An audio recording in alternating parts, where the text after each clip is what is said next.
तो hello guys, आज है जितिया व्रत और आज मेरी मम्मी जितिया व्रत कर रही है गाइस। तो अभी हम आप लोग को दिखाने वाले हैं जितिया व्रत का वीडियो। तो हमारे चैनल में जुड़े रहिए और लाइक एंड सब्सक्राइब कर दीजिए। हाँ, मैं नया YouTuber Muskan Raj. Bye bye guys. देख सकते हैं हमारी माता श्री यहाँ पे पूजा करिए। तो गाइस, हम आप लोग को बताने वाले हैं कि वो यहाँ पे जितिया व्रत में गणेश भगवान का मेरे माँ पूजा करी है। सारा फल फूल एकदम पूरा एकदम फल फूल एकदम पूरा चढ़ा दिए, एकदम पूरा हम लोग को ये पहनाने वाला लाई एकदम पूरा देख सकते हैं। एकदम पूरा इतना अच्छा पूरा यहाँ पे पंडाल बना दिए, एकदम देख सकते हैं। जूम करो, मोबाइल से ही जूम करो, हल्का धीरे धीरे स्लोली स्लोली, थोड़ा और करो, थोड़ा और, बस अब छोटा करो, सड़क से छोटा करो। हाँ, अब तो आप लोग देख सकते हैं गाइस, एकदम पूरा मस्त से है। अब यहाँ आराम से बैठो, थोड़ा सा माँ को कैप्चर करो, हाथ को थोड़ा ऐसे लंबा करो। वो हाथ छोड़ दो, सिर्फ यहाँ से पकड़ो, मोबाइल को हाथ थोड़ा सीधा करो माँ के फेस की तरफ, और ऐसे मोबाइल को सीधा करो, थोड़ा सा सीधा करो हाथ, और ऐसे लो, देखो थोड़ा सा होल्ड रखो। अब इधर आ जाओ।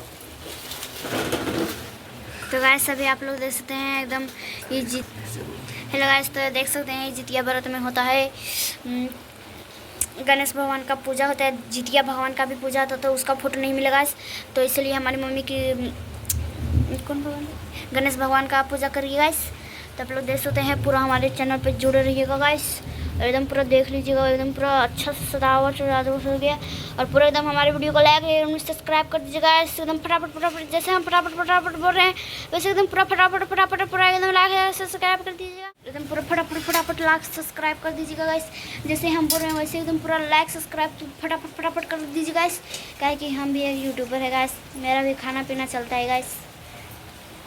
अब कब पैसा नहीं कमाएंगे तो खाना पीना कहाँ से खाएंगे गाइस। तो फिर से आप लोग मेरे चैनल में जुड़े रहिए और जितिया व्रत का एकदम पूरा पूजा देख के ही जाइएगा।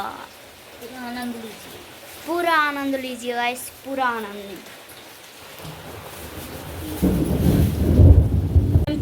लीजिए गाइस। एकदम इतना अच्छा एकदम पूरा एंजॉय कीजिए गाइस। एकदम देखिए, अभी यहाँ पे गणेश जी को माथा में टीका पड़ गया और यहाँ पे चिराग जल गया है। देखिए गाइस, यहाँ पे बूट चढ़ गया है, सिंदूर चढ़ गया है, हल्दी चढ़ गया है, मिश्री चढ़ गया है, अच्छा चढ़ गया है, सिंदूर चढ़ गया है, और उधर पान का पत्ता में लौंग इलायची सब डाला है। और ये अभी चिक्सा डाल रहा है, मड़ुआ जिसको मड़ुआ बोलते हैं। यहाँ पे 5 प्रकार का फूल डाला हुआ है गाइस, देख सकते हैं। एकदम फल फूल एकदम नारियल उड़ियल एकदम सब कुछ एकदम। और ये हमारी माँ है, तो आप लोग देख ही सकते हो। एकदम पूरा पूजा उजा होता ही रहा है गाइस, पूरा एकदम पूजा उजा हो रहा है, एकदम पूरा पूजा उजा।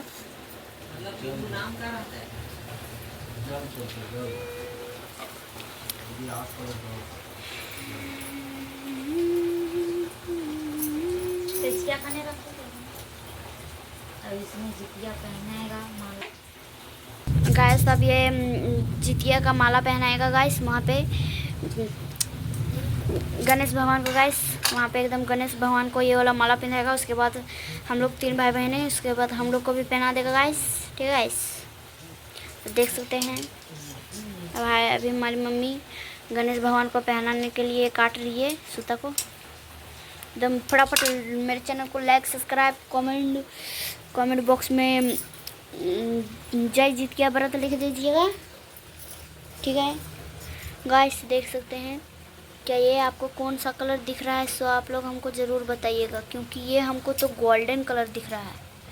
मेरा भाई बोलता है कि ये सिल्वर कलर है, हम बोल रहे हैं ये गोल्डन कलर है। तो आप लोग कमेंट बॉक्स में ज़रूर बता दीजिएगा कि ये कौन सा कलर आप लोग को दिखाई दे रहा है। तो गया तुमको व्हाइट कलर का सुझा अभी नहीं दिख रहा है भाई। आए? अरे बस कर भाई, हमको तो ये गोल्डन कलर ही दिख रहा है। सब कमाल के बाबा जितिया डाले मम्मी को बड़का बटवा के कृष्णा के जीवन धारण नंबर बना दिया। थोड़ा अच्छा से लो ना, ऐसे लो। हाँ, थोड़ा दूर हो जा तुम, ताकि पूरा कैप्चर हो। और दीवार में सटा दो मोबाइल, ऐसे ऐसे ऐसे करके लो। एक बार टच करो स्क्रीन को ऐसे। अब एक बार फ्लॉस को बंद कर दो। अब फिर से ऐसे करो। अब उसके बाद देन स्टार्ट करो, फिर ऐसे करो। देख सकते पूरा हैं। नहीं सटाने के बोला है, थोड़ा सा ऐसे रखो, थोड़ा सा ऐसे करो, बस जाओ।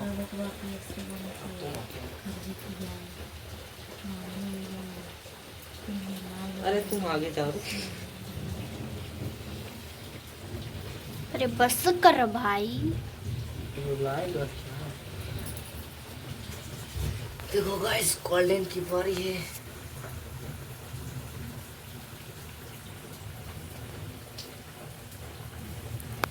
तो गाइस जहाँ तक ये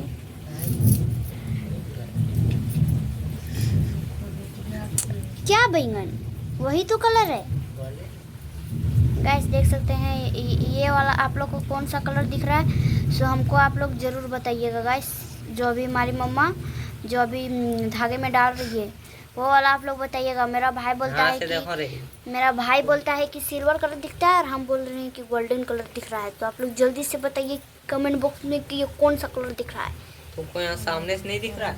दिख ही नहीं रहा है, जब बोल रहे येलो कलर दिख रहा है। देखो जाओ, तुम देखो ना रे।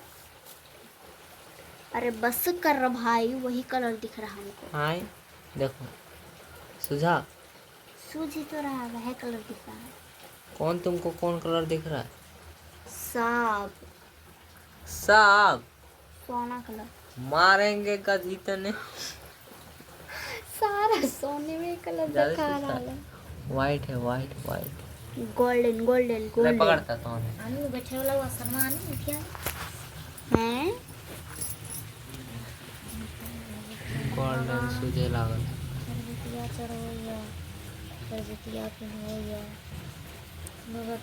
देख दीजिए अभी हमारी मम्मी खरजितिया पिला दे रही है गणेश लो वाइट दिखा रहा है, गोल्डन गोल्डन बनाना। गोल्डन बैठे वाला रे क्या है? कौन ये हैं कौन? जानबो तब तो। ब्लू का टूला। ओ वो वाला कश्मीर से ना क्या ले रे?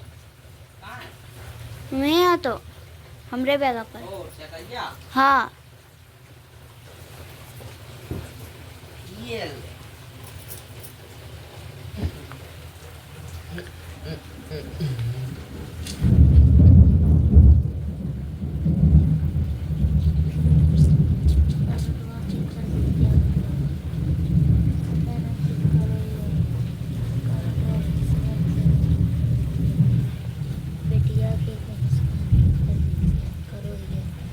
अभी तुमको गोल्डन सूझ रहा है? यस। मुस्कान के खरजितिया करो, कृष्णा के जोर जोर से बोले, जोर जोर से। तुम ऐसे बोल रही है जैसे मैं चुरा लेगा।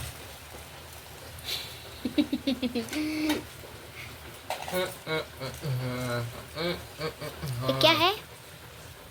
चंदन है। तो गाइस देख सकते हैं अभी चंदन कैमरा में दिखबे नहीं कर रहा है, क्या दिखा रही है? वहाँ पे चढ़ाने वाला है। और देखिए उसके बूट के बगल में, जस्ट उसके बगल में चंदन चढ़ा दिया है।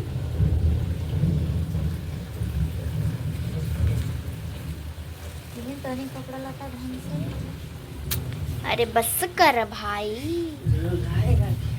रुको अभी हम पहनते हैं।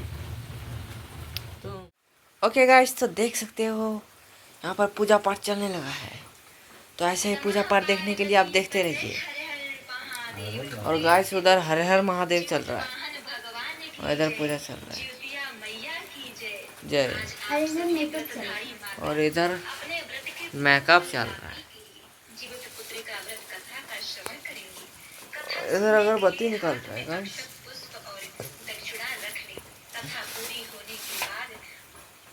और इधर मैं हूँ गाइस। कि क्या इस कलयुग में माता के जीवित रहते पुत्र मर जाएंगे?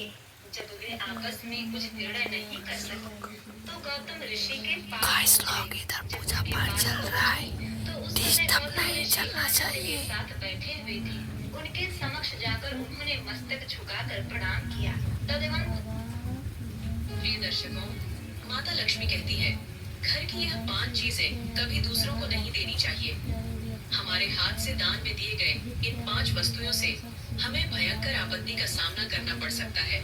तो चलिए आज हम आपको माँ लक्ष्मी द्वारा सुनाई गई एक प्राचीन कथा सुनाते हैं। इस कथा के माध्यम से आपको पता चल जाएगा कि एक स्त्री को अपने घर की वह कौन सी चीजें हैं जो दूसरों को नहीं देनी चाहिए। जो भी स्त्री यह चीजें दूसरों को दे देती है, माँ लक्ष्मी उसके घर को छोड़कर चली जाती है। इसीलिए दोस्तों, आप इस कथा को पूरा जरूर सुने, क्योंकि आधा अधूरा ज्ञान विष के समान घातक होता है। जो भी इस कथा को पूरा सुनता है, माँ लक्ष्मी उसकी झोली खुशियों से भर देती है। तो चलिए बिना देरी किए आपको वह प्राचीन कथा सुनाते हैं। पूर्व काल की बात है। मध्य देश में एक अत्यंत शोभायमान नगरी थी। उस नगरी में एक सुकन्या नाम की स्त्री अपने पति और सास ससुर के साथ निवास करती थी। सुकन्या एक पतिव्रता नारी थी जो सत्य धर्म का पालन करने में तत्पर और गृह कार्य में दक्ष थी। सुकन्या का स्वभाव अत्यंत दयालु था। वह सदैव दूसरों की सहायता किया करती थी। सुकन्या का पति संजय एक वैश्य था। उसकी अनाज की एक दुकान थी। वह बाजार में लोगों की जरूरत की चीजें बेचा करता था। सुकन्या अपने पति से बहुत अधिक प्रेम करती थी। वह अपने पति को ही परमेश्वर मानकर उसकी सेवा करती थी। सुकन्या नित्य पति से पहले जागती थी। अपने घर का आंगन को स्वच्छ करती थी, फिर रंगोली बनाकर आंगन की सजावट करती थी। उसके बाद वह अपने घर को स्वच्छ करती, फिर स्नान आदि कार्य संपन्न करके वह तुलसी को जल देती थी और देवी देवताओं का पूजन करती थी। इस प्रकार से वह रोज अपने नित्य कर्म करती थी। सुकन्या ने कभी किसी का अनादर नहीं किया। वह सभी के साथ मधुर वाणी में बातें करती थी। सभी लोग सुकन्या को देखकर कहने लगे थे कि यह तो साक्षात लक्ष्मी के समान गुणों वाली स्त्री है। यह अपने परिवार का कितने अच्छे से ख्याल रखती है। इसके अलावा सुकन्या दान धर्म करते समय कभी अपने हाथ पीछे नहीं खींचती थी। उसके द्वार पर जो भी याचक आता वह उसे दान दिए बगैर नहीं भेजती थी। उसके द्वार से कोई खाली हाथ नहीं जाता था। जो भी भूखा उसके द्वार पर आता तो वह भरपेट भोजन करके ही लौटता था, जिससे उसके द्वार पर आए हुए सभी याचक अत्यंत प्रसन्न होकर उसे आशीर्वाद देकर लौट जाते थे। इतना ही नहीं, सुकन्या अपने पड़ोसियों की भी सहायता करती थी। उसके पड़ोस में जो भी गरीब और दुखी लोग रहते थे उन्हें भी वह नित्य भोजन दिया करती थी। पड़ोसियों को जो जो चीजें लगती सुकन्या बिना विचार किए ही दे दिया करती थी, जिस कारण से सुकन्या के पड़ोसी भी उसका बहुत लगा इस तो मेरा भैया का टीका हो रहा है। घर पर बहुत से रिश्तेदार आए हैं। उनके लिए मैं भोजन बना रही हूँ। इसीलिए मैं तुम्हारे पास रोटी बनाने के लिए चकला बेलन और तवा मांगने आई हूँ। यदि तुम कुछ समय के लिए मुझे चकला बेलन और तवा दे दो। फिर सुकन्या रसोई घर में जाती है और रसोई घर से चकला बेलन और तवा लाकर उस पड़ोसन को देती है। तब पड़ोसन कहती है, हे बहन, तुम्हारा बहुत बहुत धन्यवाद। आज तुमने मेरा काम सफल कर दिया। मैं अपने मेहमानों को भोजन कराकर तुम्हारा चकला बेलन जल्दी से लौटा देती हूँ। सुकन्या कहती है, हे बहन, चिंता की कोई बात नहीं है। जब तुम्हारा कार्य पूर्ण हो जाएगा तब तुम मुझे लौटा देना। फिर वह पड़ोसन सुकन्या का चकला बेलन और तवा लेकर चली जाती है। कुछ समय बाद अन्य एक स्त्री सुकन्या के घर पर आती है। सुकन्या उसका भी प्रेम से स्वागत करती है और पूछती है, पधारो बहन, आज तुम्हें मुझसे क्या काम है? संकोच ना करो और बताओ तुम्हें मुझसे क्या चाहिए। ले ले ले ले मैं तुम्हारी मदद जरूर करूंगी। सुकन्या चल दो मेरे कि घर नहीं? में बहुत गंदगी हो गई चलिए है और चलो, आज सुबह हो रहा ही है मेरा ना, झाड़ू देखिए मेरे टाइम। बेटे ने खेलते समय तोड़ दिया। इसलिए मुझे तुम्हारा झाड़ू चाहिए था, क्योंकि मेरे घर को साफ करने के लिए मेरे पास कुछ भी नहीं है। इसीलिए मैं तुम्हारे पास झाड़ू मांगने के लिए आई हूँ। यदि तुम्हें कोई समस्या ना हो तो कृपा करके मुझे अपने घर की झाड़ू दे दो। मैं कहिए देखो पकड़ी देखो गाइस,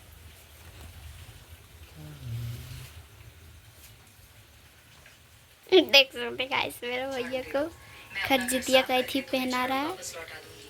सुकन्या बिना विचार किए ही कहती है, हे बहन, बस झाड़ू ही तो है, इसमें क्या समस्या हो सकती है? तुम रुको, किस तरह से हेयर डाली। इतना कहकर सुकन्या घर के अंदर जाती है और झाड़ू लेकर आती है और उस स्त्री को दे देती है। गाइस गाइस देख रहे हमारे भाई को। लेकर चली जाती है। गाइस इसका कलर देखो। फिर कुछ देर बाद अन्य एक स्त्री सुकन्या के घर पर ये आती तो है। गोल्डन है ना गाइस, मेरे भाई को सिल्वर दिखाई दे रहा है। स्वागत करती है। सुकन्या कहती है, आरती क्या बात है, आज मेरे घर पर किस कारण से आना हुआ? तुम्हें जो कुछ भी चाहिए निसंकोच होकर कहो। भर गया गाइस, अग्रवाल भर गया। अवश्य करूंगी। तब वो स्त्री कहती है, हे सुकन्या बहन, तुम बड़ी दयालु हो। मैंने तुम्हारे बारे में बहुत सुना है और तुम सभी की मदद करती रहती हो। इसीलिए मैं तुम्हारे पास एक छोटी सी मदद मांगने के लिए आई हूँ। सुकन्या कहती है, वह पड़ोसन कहती है, हे सुकन्या बहन, तुम बड़ी दयालु हो और तुम सभी की मदद करती हो। इसीलिए मैं तुम्हारे पास आई हूँ। मेरा बच्चा भूखा है और उसे पिलाने के लिए दूध नहीं है। इसीलिए मैं तुम्हारे पास दूध मांगने के लिए आई थी। अगर थोड़ा सा दूध मिल जाता तो बड़ी कृपा होती। सुकन्या कहती है, अरे बहन, इसमें कौन सी बड़ी बात है? लो, अभी मैं तुम्हें दूध दे देती हूँ। सुकन्या रसोई घर में जाती है और थोड़ा सा दूध हेलो गाइस, देख सकते हो इधर मुस्कान राज को, जो कि बहुत ज़्यादा गोड़ पड़ रही है हमको। इस प्रकार से सुकन्या अपने सभी पड़ोसियों की मदद कर देती है और प्रसन्न होकर घर का काम करने में लग जाती है। गाइस लोग अभी यहाँ पर कथा चलेगा, गाइस लोग पूरा सुनते रहिए। गाइस लोग अपने पति को प्रणाम करती है और उसकी खूब सेवा करती है। रात को दोनों देखिए गाइस लोग, मजाक चल रहा है। फिर दूसरे चुप। दिन में जागते हैं तो उन्हें एक बहुत ही बुरी खबर कानों पर पड़ती है। एक आदमी दौड़ते हुए सुकन्या के घर पर आता है और सुकन्या ये गाइस मजाक चल रहा है के भाई और उधर पूजा चल रहा है। माल लूट ली है, सारा माल गायब है। सुकन्या का पति एकदम से घबरा जाता है और दौड़ते हुए अपने दुकान पर जाता है तो देखता है उसका सारा माल किसी ने लूट लिया है। वह देखता है कि उसके दुकान में रखा हुआ सारा धन भी चोरी हो चुका है। वह दुखी और निराश होकर घर पर लौटता है और सुकन्या को सारी बात बताता है, जिसे सुनकर सुकन्या बहुत दुखी हो जाती है। सुकन्या कहती है, आप चिंता न कीजिए जी, हमारे घर में अभी बहुत सारा धन रखा हुआ है, जिससे आप फिर से व्यापार शुरू कर सकते हैं। फिर सुकन्या अपने घर की तिजोरी में देखती है तो वह भी पूरी तरह खाली दिखाई देती है। उसके अंदर का भी सारा माल अब चोरी हो चुका था। यह देखकर सुकन्या बहुत दुखी हो जाती है। उसे समझ में नहीं आता कैसे। सुकन्या का पति उस पर बहुत क्रोधित हो जाता है और गाइस पूछता है, पूरा धुआं धुआं हो गया गाइस। हमारे घर के ये थोड़ा ऐसे करके दिखाएंगे। सुकन्या कहती है, गाइस क्वालिटी खराब हो गया गाइस, धुआं धुआं के सारा चलते। धन तिजोरी में ही था, किसने इसे चुरा लिया पता नहीं। कृपया आप शांत हो जाइए, हम कोई ना कोई उपाय जरूर ढूंढ लेंगे। सुकन्या का पति कहता है, ये जो तुम दूसरे लोगों को घर पर बुलाकर खिलाती हो, अनजान लोगों को घर में बुलाती हो, उसी का फल है। तुम्हारी मूर्खता के कारण आज मुझे ये दिन देखना पड़ रहा है। हर समय किस मित्रों, आप सभी को जीवित पुत्रिका व्रत का हार्दिक शुभकामनाएं। मित्रों, आज हम जीवित पुत्रिका का अत्यंत महत्वपूर्ण कथा सुनाने वाले हैं। जो भी माता और बहनें जीवित पुत्रिका का व्रत रखते हैं तो उन्हें इस मार्मिक कथा को अवश्य सुनना चाहिए। इससे आपके पुत्रों का आयु लंबी होती है। व्रत करने मात्र से आपके पुत्र के ऊपर आने वाले संकट मिट जाते हैं और सुंदर पुत्र रत्न की प्राप्ति होती है और जीव भगवान और जीवतिया माता आपकी हर मनोकामना पूर्ण करते हैं। आज हम जीवतिया या जीवित पुत्रिका व्रत पर सुनी जाने वाली कथा कहानी सुनेंगे, जिसे सुनना अनिवार्य माना गया है। जीवित पुत्रिका का व्रत अश्विन मास में कृष्ण पक्ष को रखा जाता है। सप्तमी के दिन नहाए खाए से व्रत शुरू होता है और नवमी को आज्ञा का पालन किया जाता है।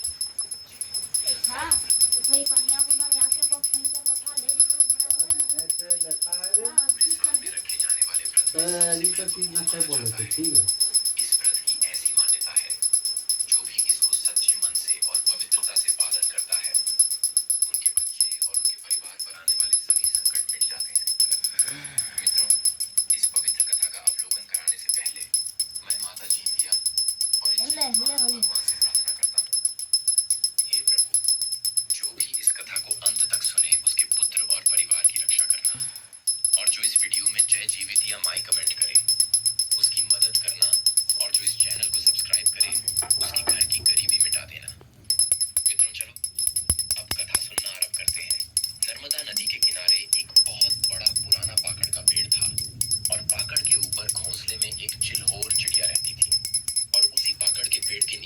खोल में एक सियारिन रहती थी। दोनों में घनी मित्रता था।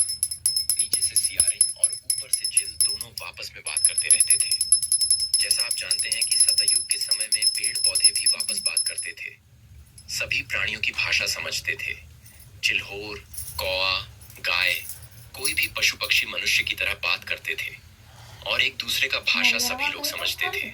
तो उसी तरह चिल्होर और सियारिन जो थी एक दूसरे से उसी की तरह बात करते थे। तो मित्रों, जो चिल्होर चिड़िया थी वह ऊपर डाल पर अपने घोंसले में बैठी थी और सुबह सुबह का समय था। सियारिन जो थी नीचे अपना खोरल में थी। तभी चिल्होर चिड़िया नदी की ओर देखा।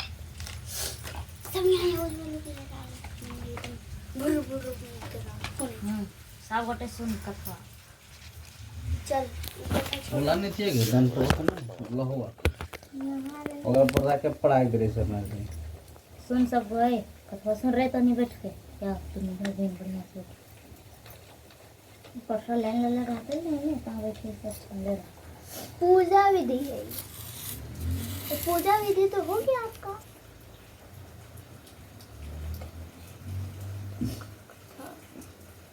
एकदा मुनिया सर्वे नेमि नारनमावासिनम वहाँ रखिन शिशुआ पर ऐसे सब रखे थे वहाँ पर रखिन वहाँ शिशुआ यहाँ रखिन यहाँ तो यहाँ से देखे तो दारुणे इसमिन् काले समापते आगे क्या मरवा सुतुपाच द्रुपाय जुगा स्नाते परवृते दारुणे कलो योसिन्ता मंत्राने चक्र सोपचिते जीवितासुनो कंठमातुरी गए पुत्रो विनश्यति इति निश्चितता सर्वा पृष्ठ जगनंद्रे उक्तम गौतम तु सुखदीना महात्मनरहम इष्टम।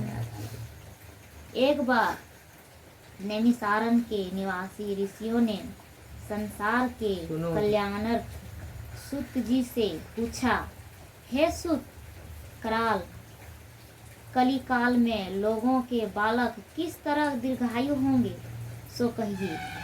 तब सूत जी ने बोले, जब दुवर पार का अंत और कलयुग का आरंभ था उसी समय से बहुत सी शोकाकुल स्त्रियों ने आपस में सलाह की कि क्या इस कलयुग में माता के जीवित रहते पुत्र मर जाएंगे। जब मैं आपस में कुछ निर्णय नहीं कर सकी तब गौतम जी के पास पूछने के लिए गई। माता सब गौतम जी के पास पूछने गई। जब उनके पास पहुंची तो उस समय गौतम जी आनंद के साथ बैठे थे। गौतम जी आनंद के साथ बैठे थे। तब कहती है, उच्चता पूर्णता स्थित्वा विनायकरम धन स्ति उच्ची परते सिकंदमारे कालकतम जीविता पुत्र का वर्तेन तपसा वास्तिनी निश्चित वद हे प्रभो इति तासा वचतुस्ता कथ्याम सत गौतम श्रुवान्तु योसिति सर्वा मया कुर्वयथा सुक्तम। गौतम उवाच निर्वते भारते युधे निर्वने पाण्डुनन्दे यथा द्रोहिन् तान् पुत्रान् दृष्ट्वा द्रुपदनन्दने पुत्र सौप्तृताण्डे सवासिकनवस्वेता जगाम सा महाभागा सौभाग्य ब्रह्मा सतम द्रौपदुवाचन किं पायनो विपेन्द्र पुत्रा स्मृतुत्रवे जीविन्। तब कहती है माता, उनके सामने जाकर उन्होंने मस्तक झुकाकर प्रणाम किया कि तदनंतर स्त्रियों से पूछा, हे प्रभु, इस कलयुग में लोगों के पुत्र किस तरह जीवित रहेंगे। इसके लिए कोई व्रत या तप हो तो कृपा करके बताइए। इस तरह उनकी बात सुनकर गौतम जी बोले, आपसे मैं वही बात कहूँगा जो मैंने पहले से सुन रखी है। तो गौतम जी ने कहा, जब महाभारत युद्ध का अंत में हो गया, जब महाभारत युद्ध का अंत हो गया और द्रोणा पुत्र अश्वत्थामा के द्वार अपने बेटे को मारा देखकर सब पांडव बड़े दुखी हुए, तो पुत्र के शोक से व्याकुल होकर द्रौपदी अपनी सखियों के साथ ब्राह्मण श्रेष्ठ धौम्य के पास गई और उसने धौम्य से कहा, हे विपेंद्र, कौन सा उपाय करने से बच्चे दीर्घायु हो सकते हैं। यानी कि कौन सा उपाय होगा और कौन सा उपाय आप ऐसा मुझे बताइए जो मेरा पुत्र जीवित हो जाए। कथ्यसम अथा कतवी प्रसादिस्थितं धौम्य उवाच सिति सत्ययुगे देवी सत्यकाव सत्य साधना समदर्शी दयाशिलो राजा सिनुत्वाहन्दा सदा कदाचिन् भागो जगाम सद्रुसुरलालयं भार्यया सहित स्तरतरं निवासम करतो प्रभु काचित्री स्थिते तदा गर्मे पुत्र शोका सकमाकुला रुदोर करुणादिना निराशा पुत्र दर्शने हाहाग्रम मम वृद्धाया युवा पुत्रो विन्यसति तत्करन्दरा निर्पा सूत्रत्वा विद्रीन् हृदयो भवता यथ तत्र गता प्रवाह कथ्यता मृत्यु कारणं सा चाह गरुडो राजन् भुड़कते प्रतिदिन सुनता वृद्धाया वचन सुतर्तता। तब कहता है कृपा करके ठीक ठीक कहिए। किससे कहता है? सब माता ने कहती है गौतम जी से कि कृपा करके ठीक ठीक कहिए। धौम्य बोले सतयुग में सत्य वचन बोलने वाला, सत्याचरण करने वाला समदर्शी सिमुत्वाहन नामक एक राजा था। एक बार वह अपनी स्त्री के साथ अपनी ससुराल गया और वहीं रहने लगा। एक दिन आधी रात के समय पुत्र के शोक से व्याकुल कोई स्त्री रोने लगी, क्योंकि वह अपने बेटे के दर्शन से निराश हो चुकी थी। उसका पुत्र मर चुका था। वह रोती हुई कहती थी, हाय मुझे बुढ़ी माता के सामने मेरा बेटा मारा जा रहा है। हाय मुझ बुढ़ी माता के सामने मेरा बेटा मारा जा रहा है। उसका रुदन सुनकर राजा जिमुत वाहन का तो मानो हृदय विदीर्ण हो गया।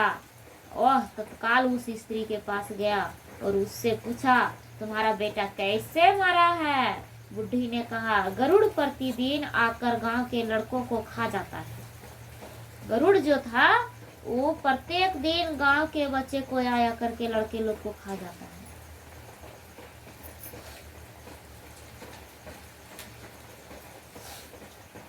राजा करिने कोदवता तिष्ठ माता सुखयंता करिसे पुत्र रक्षे इत्युक्ता सययो भक्ष्यास्मना विगता सावधा यगत्या गरुडो मानसा बुभुजे निपदेहं जम्बामडे भक्षिते मानसे गरुडे नेता तिजेस्ता यथासो दक्षिणे पार्वसता परिवीर्ति ददो निर्पतदो पृष्ठदा गरुड पारः दयोनिसुको भवाना नातीतो विरो मनुष्यास देवद जनम स्वयंकाकुलम अथवा च स्वयं राजा व्यवस्था कुलिति ते निंदे तरता स्वेच्छा बुढ़ छवद परि पछिंद्रा विरिता ते प्रश्न ईश्वरदा तच्छुवस्ता गरुडो वाक्या निर्वित तथा स्वयं प्रभु परम पछा सांग्रा राग्यो जनम चापी कुल यथा।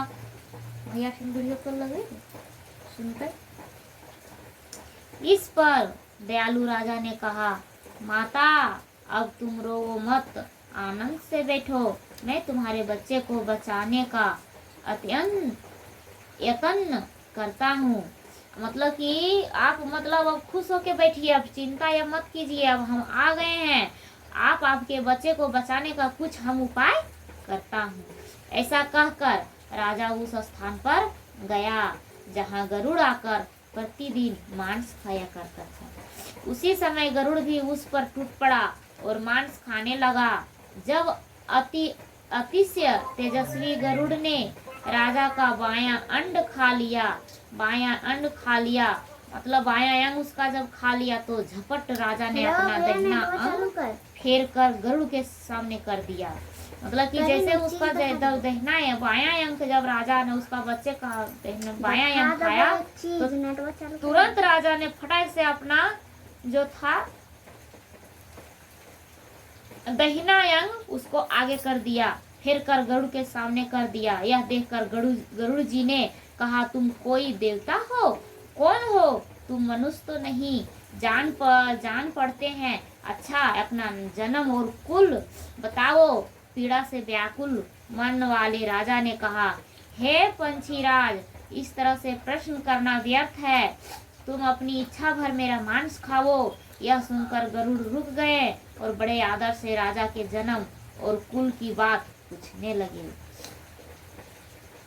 राजवोवाचा जननी मम सेवया सती पिता मे सलिवाहन सूर्यवंशो भगवदा राजा जिमुतवाहन दृष्ट्वा दयालुत्वा रागो गरुडो परचवा सत्यवर्णं वरगुरुं महाभागयते मनसि रोचते राजवाच ददासि चे वरं ब्रह्मा प्रंगरेन्द्र वृणो मे ते चात्र भच्चिता पुत्रे जीवन्तु जना खलु पुण्यनिर्वा जना भच्या प्रार्थनये मम पर्वो चिरजाता हि जीवन्तु तत्येदा तेद सदा धौम्य उपजा समानन्तु तु वर तत्वा पच्छिन्द्रे गरुड समय सुधार्य निकथामेसो विवेद वासुदत्तले।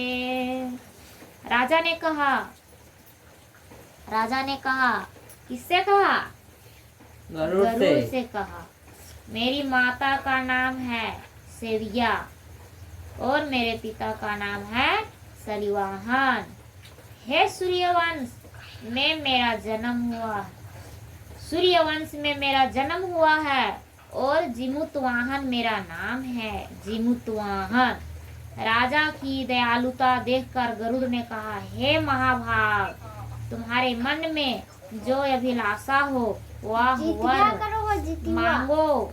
राजा ने कहा, हे पंछीराज, यदि आप मुझे वर दे रहे हैं तो वर दीजिए कि आपने अब तक जिन जिन प्राणियों को खाया है वे सब जीवित हो जाए। हे स्वामिनम, आपसे आप यहाँ बालकों को ना खाएं और कोई ऐसा उपाय करें कि जहाँ जो उत्पन्न हो वे लोग बहुत दिनों तक जीवित रहे। और धौम्या ने कहा कि पंछीराज गरुड़ राजा को वरदान देकर स्वयं अमृत के लिए नागलोक चले गए।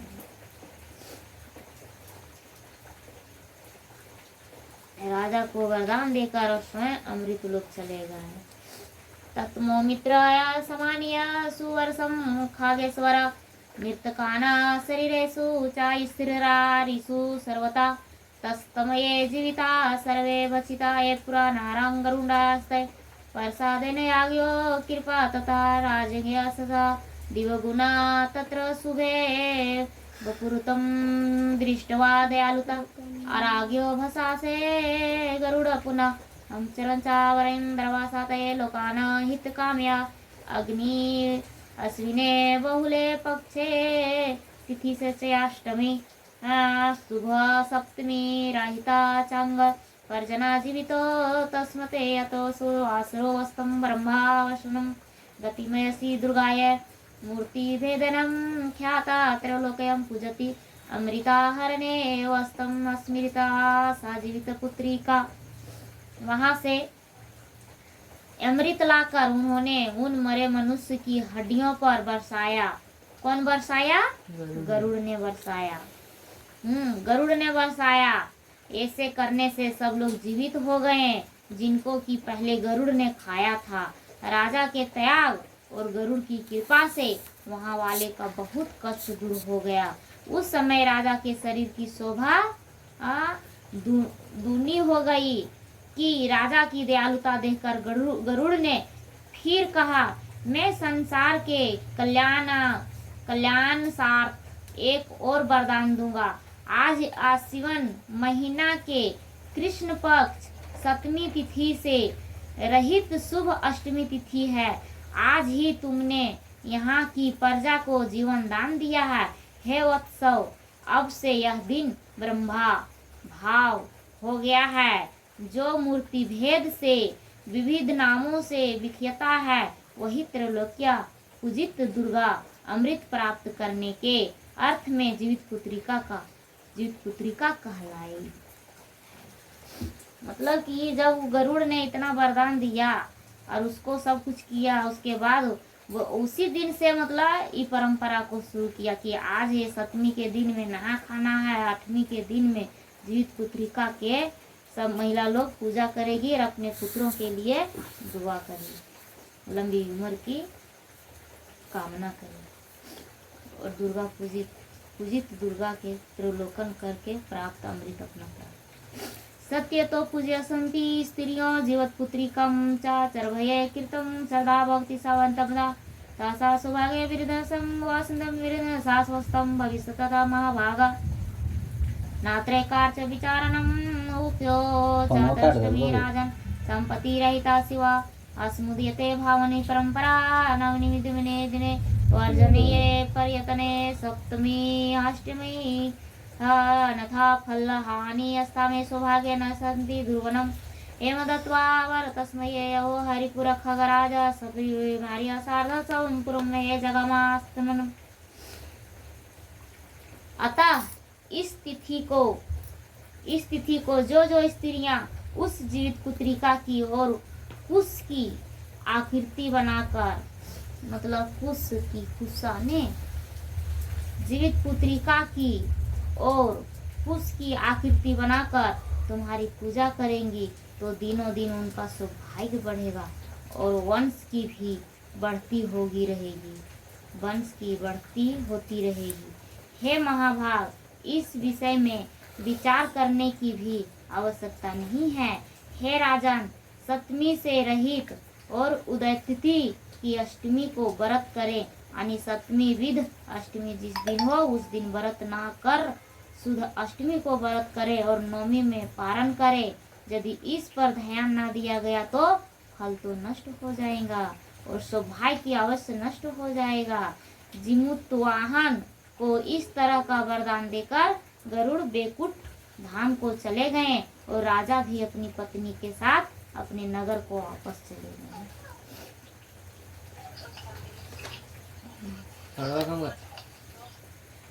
इति ते कथिते देव वर्तमेतास दुर्बलाया प्रभावे पुत्रा स्वस्तु चिंतरा वर्तवकुरुतवे देवी पूज्य स गिरिनंद्राजाम पूर्वे केतन विधानिता तथा फलवाम वापस्य मुनिस्तत्वा तुस्त्वा पंचाग्नि जात कौतुका पंडाग्रम समायु चक्रावर्तमनं तमं गौतम उवाच तुत्वा वर्तमानिं जी कच्छिवानिं सखीं कथ्याम सतत तस्वैत स्वीकृतं वर्तं वृक्षशाखा समारुहा वर्तपराचिः सती तत्कोटरे स्थिता तत्र शिवा वर्तपरायणायां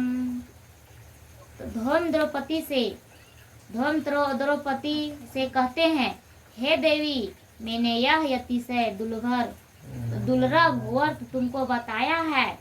तो धौम ने अपने पत्नी से द्रौपदी से कहते हैं, हे देवी, मैंने यह अतिशय दुर्लभ व्रत तुमको बताया है। इस व्रत को करने से बच्चे दीर्घायु होते हैं। हे देवी, तुम भी पूर्वोक्त विधि से यह व्रत और दुर्गा जी का पूजन करो तो तुम्हें अभिलाषित फल प्राप्त होगा। मुनिराज धौम्य की बात सुनकर द्रौपदी के हृदय में एक प्रकार का कौतूहल उत्पन्न हुआ और पूर्णवासिनी स्त्रियों को बुलाकर उसने साथ यह उत्तम व्रत किया। गौतम ने कहा, यह व्रत और इसके प्रभाव को किसी एक चिन्ह से सुन लिया और अपनी सखी सियारिन को बतलाया। इसके बाद पीपल वृक्ष की शाखा पर बैठकर उस चिन्ह ने और उस वृक्ष को खोदकर में बैठकर सियारिन ने भी व्रत किया। सियारिन मतलब कि शेर का जो शेरनी जो था वो भी मतलब पीपल के पेड़ में उसको खोद के उसको अपना जगह बना के वहाँ बैठ करके और सियारिन भी व्रत को किया है अपने बच्चों को। कुछ चित्र सखु चाची है कथा तु स्वासिका कथा यसम हाट्य को स्त्रियम कथा मर्धा शिवा तंत्रकाल दुच्छा पीड़ितवा विर्गहा निर्जगा तत्वा स्मसा सौपुण्यतम तत्र गौता भूभजनय सवेच्छा सचास्मि शिवाचिनी निरसना कीर्तम स्थिता पार्थ कुतानम गोष्ठता गत्वा तत्र पित च श्रुत्यमं समाधया कित्र परंपरावि नमिदिने कियत चैव कालं पण्यचते कते युगे कौसल्या धनाढ्यं सार्वतवायि मन्दिरे सद्योवचा त्रवजनं जातमेत्रम सद्मनि ज्येष्ठ तत्र शिवा जाता अजितास्ति। फिर वही चिन्ही किसी उत्तम ब्राह्मण के मुंह से यह कथा सुनाई और पीपल के खोडर में बैठी हुई अपनी सखी सियारिन को सुनाया। सियारिन ने आधी कथा सुनी थी कि उसे भूख लग गई और वह उसी समय शव से भरे हुए शमशान में पहुंची और वहां उसने इच्छा भर मांस का भोजन किया और चिन्ही बिना कुछ खाए पिए रह गई और सवेरा हो गया और सवेरे वह गौशाले में गई और वहां गौ का दूध पिया और इस तरह नवमी के उसने पारण किया। कुछ दिनों बाद वे दोनों मर गई और अयोध्या में किसी धनी व्यापारी के घर में जन्मी। संजोग से उन दोनों का जन्म लड़की के रूप में एक ही घर में हुआ, जिसमें सियारिन ज्येष्ठ हुई और चिन छोटी हुई। चिन चिन मतलब कौन सी? चिन चिल चिल चिल चिल चिल चिल चिन्ही चिन्ही मतलब